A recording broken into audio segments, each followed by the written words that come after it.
The National Treasury will compensate oil marketers on the charges they will incur following the decision by the Energy and Petroleum Regulatory Authority to retain fuel prices at last month's levels.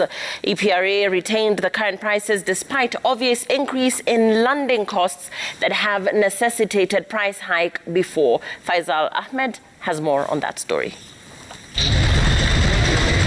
Wednesday's decision by the Energy and Petroleum Regulatory Authority to hold fuel prices to last month's rates despite the significant increase in the landing cost is said to be as a result of an intervention by the National Treasury. Oil marketers who are to bear the biggest brunt of the price freeze will be compensated by the Treasury.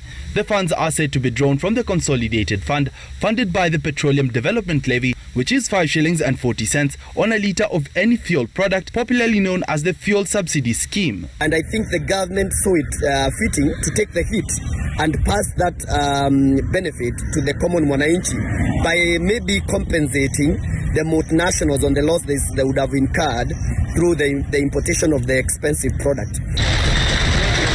The marketers' margins for super petrol had been cut from 12 shillings and 39 cents a litre to 7 shillings and 95 cents over the month to May 14th, representing a cut of 4 shillings and 44 cents. Yesterday, EPRA did not give a reason for retaining the prices despite the landing cost of super petrol, diesel and kerosene increasing by 9.27%, 4.77% and 7.29% respectively. However, it is anticipated that the public outcry over last month's increase prompted the regulator to hold any changes to the prices, with many Kenyans stating that the increase had become a bigger burden on their cost of living.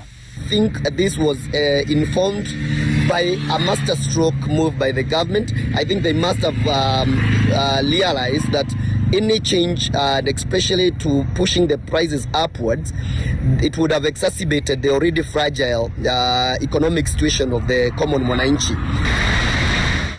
There are 7 levies and 2 taxes that EPRA takes into account when setting fuel prices, which have been blamed on the high cost of petroleum products. The levies account for 48% of the current petroleum product costs.